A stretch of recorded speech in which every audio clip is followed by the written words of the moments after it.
ఈ పెట్టినతను టీడీపీ సంబంధించినటువంటి వ్యక్తి.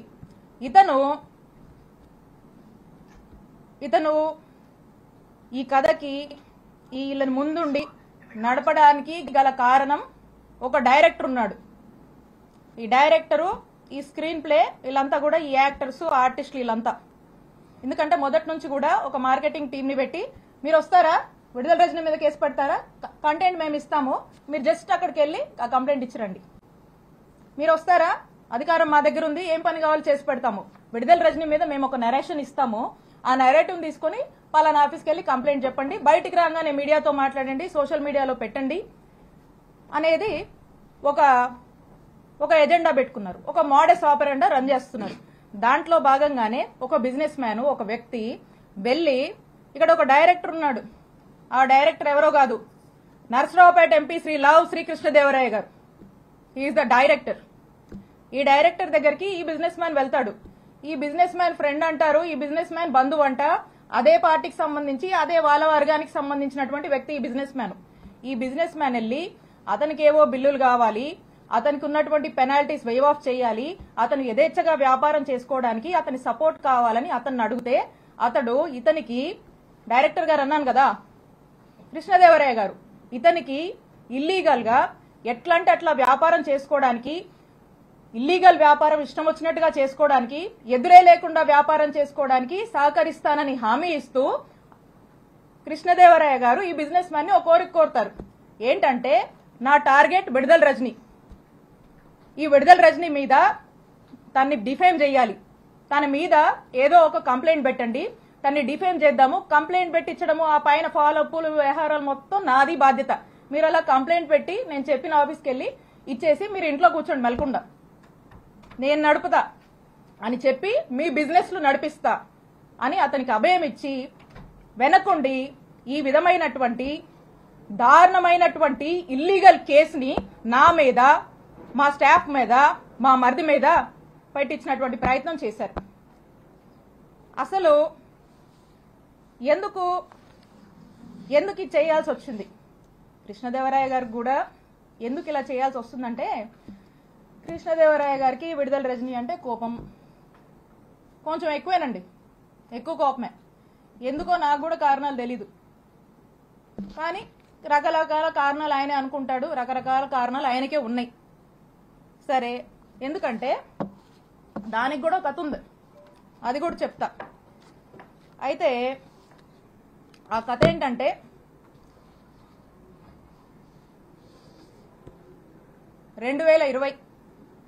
వైఎస్ఆర్ కాంగ్రెస్ పార్టీ అధికారంలో ఉంది. సెప్టెంబర్ 2 వైఎస్ఆర్ గారు వర్ధంతి. ఆ రోజున గురజాల సర్కిల్, ఆ రోజున కరెక్ట్ సంవత్సరంన్నర అయింది మేము అధికారంలోకి వచ్చినప్పుడు కృష్ణదేవరాయ గారు ఏం చేశారంటే, అతనికి ఎందుకో గానీ నా మీద ఎందుకు కోపమో ఏంటో ఆ భగవంతుడికే తెలియాలి, ఆయనకే తెలియాలి కారణాలు. అతని కోసం, అతని గ్రూప్ కోసం, అతను ఇక రకరకాలు ఉంటాయిలేండి. సరే, ఆయన ఏం చేశారంటే, ఈ గురజాల సర్కిల్లో ఉన్నటువంటి పోలీస్ స్టేషన్లో అక్కడున్నటువంటి డిఎస్పీ గారిని, అక్కడున్నటువంటి సిఐ గారిని, ఇద్దరిని కూడా మాటలు చెప్పి మా అధికారాన్ని మా మీదకే వాడి వాళ్ళని, పోలీసులను బ్రైబ్ చేసి నా మీద, నేను మాట్లాడేటువంటి ఫోన్ నంబర్ మీద, నేను వాడేటువంటి నంబర్స్ మీద, మా సిబ్బంది నంబర్స్ మీద, మా ఇంట్లో వాళ్ళ నంబర్స్ మీద ఒక 6 నుంచి 7 నంబర్ల వరకు కూడా కాల్ డేటా తీసే ప్రయత్నం చేశారు. కాల్ డేటా తీయాలంటే ఎఫ్ఐఆర్ కట్టాలి, వీటి మీద ఎఫ్ఐఆర్ కట్టి, ఈ సర్కిల్లో ఎఫ్ఐఆర్ కట్టి ఈ కాల్ డేటా తీశారు. ఇది ఈ రోజున నేను ఎందుకు చెప్తున్నానంటే, మేమిద్దరం ఒకే పార్టీలో ఉన్నాం. ఇది మేము అధికారంలో ఉన్నప్పుడే జరిగింది. అప్పుడు నేను ఎమ్మెల్యేని. అప్పుడు జరిగినటువంటి విషయము నేను ఏ రోజు కూడా ఈ విషయాన్ని చెప్పే పరిస్థితి నాకు రాకూడదని నా మనసులో ఎప్పుడు అనుకుంటూ ఉండేదాన్ని. కానీ ఈ రోజున నేను ఏ తప్పు చేయకపోయినా, ఈ రోజున నన్ను బాధ పెట్టి, నా కళ్ళల్లో ఏదో కన్నీళ్లు చూద్దామని, నన్ను ఇబ్బంది పెట్టి హింసిద్దామని చెప్పి ఈ రోజున వరుస పెట్టి నన్ను టార్గెట్ చేస్తూ నన్ను ఇబ్బంది పెడుతున్నప్పుడు చెప్పక తప్పట్లేదు కాబట్టి ఈ రోజు నేను చెప్తా ఉన్నా. ఆ రోజున మేము ఒకే పార్టీలో ఉన్నాము. వైఎస్ఆర్ కాంగ్రెస్ పార్టీ ఇంటిగ్రిటీ కోసం నేను ఆ రోజు నోరు విప్పలేదు. ఈ రోజున కూడా నేను చెప్పాలనుకోలేదు, కానీ చెప్పే పరిస్థితులు ఏర్పడ్డాయి కాబట్టి నేను చెప్తా ఉన్నాను. ఒకసారి ఆలోచన చేయండి. ఒకే పార్టీకి సంబంధించినటువంటి ఎంపీ, అక్కడున్నటువంటి ఒక బీసీ మహిళ, ఒక ఎమ్మెల్యే మీద కాల్ డేటా తీస్తారండి? కాల్ డేటా అనేది ఒక వ్యక్తి ప్రైవసీకి సంబంధించినటువంటి విషయం. నా ప్రైవసీ అంటే నా జీవితం, నా వ్యక్తిగత జీవితంలోకి రావాలనేటువంటి ఎందుకంత నీచపు ఆలోచన వారికి వచ్చిందో నాకు తెలీదు. నేను ఒక్కసారి అడుగుతా ఉన్నాను, ఈ రాష్ట్రంలో ఇంతమంది అన్నల్ని, తమ్ముళ్ళు ఉన్నారు. వాళ్ళని నేను అడుగుతా ఉన్నా, ఒక్కసారి ఆలోచన చేయండి.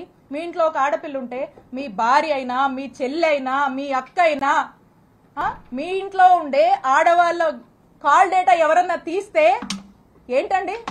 మీకెంత బాధ అనిపిస్తుందండి? మీకెంత కడుపు కాలుద్దండి? అలాగే మీరు కాల్ డేటా తీసినప్పుడు నా కుటుంబ సభ్యులు కూడా అలాగే ఫీల్ అయ్యారు. ఇంత నీచుడా కృష్ణదేవరాయలు అని చెప్పి అందరూ ఫీల్ అయ్యారు. ఇది మా అధిష్టానానికి తెలుసు, మా పార్టీలో ఉన్నటువంటి పెద్దలకు తెలుసు, అప్పట్లో ఉన్నటువంటి మా పోలీస్ అధికారులకు కూడా తెలుసు. కానీ ఎప్పుడు బహిరంగంగా ఈ విషయాన్ని నేను బయటికి చెప్పే ప్రయత్నం చేయలేదు. ఇది జరిగినప్పుడు మా నాయకుడు జగన్మోహన్ రెడ్డి గారికి ఇంత మీన్ మెంటాలిటీ ఉన్నటువంటి ఈ వ్యక్తి ఈ విధంగా నన్ను ఇబ్బంది పెట్టి ఈ విధంగా చేశాడు అని చెప్పి, కాల్ డేటాలు తీస్తాడా అని చెప్పి నేను మా ముఖ్యమంత్రి గారికి షేర్ చేసుకున్నప్పుడు, 4 గోడల మధ్య జరిగినటువంటి విషయం. మా ముఖ్యమంత్రి గారు మహిళా పక్షపాతి, మహిళలంటే ఎంతో గౌరవం, 2 ఆడపిల్లల తండ్రి.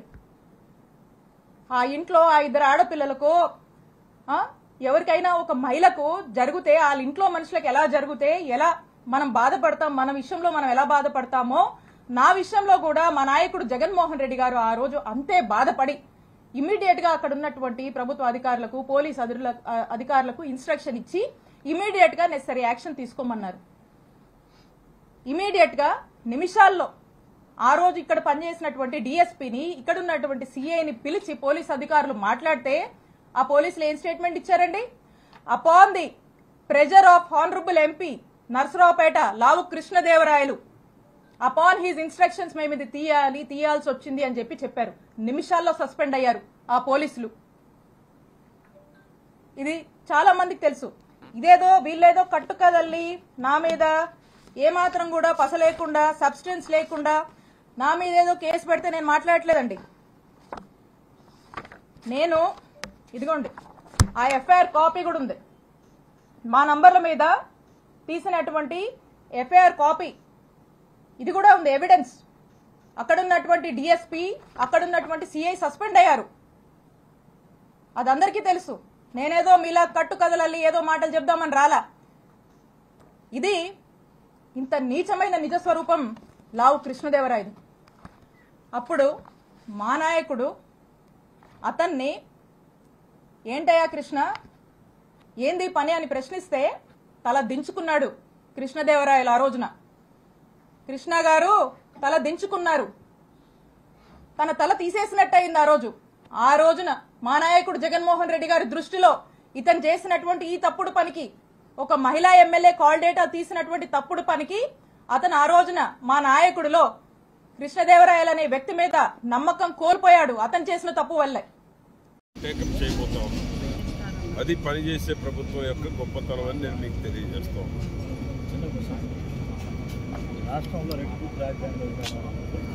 ఉదిగిపాటు ఎందుకు?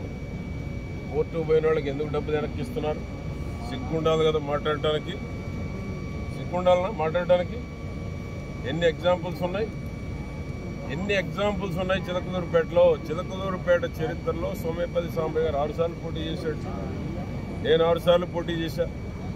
హైకోర్టుకి ఎవరన్నా వెళ్ళారు అవినీతి మీద? సొంత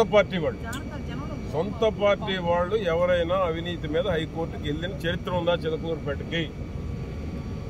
సిగ్గుండాలి మీడియా ముందుకు వచ్చి మాట్లాడటానికి.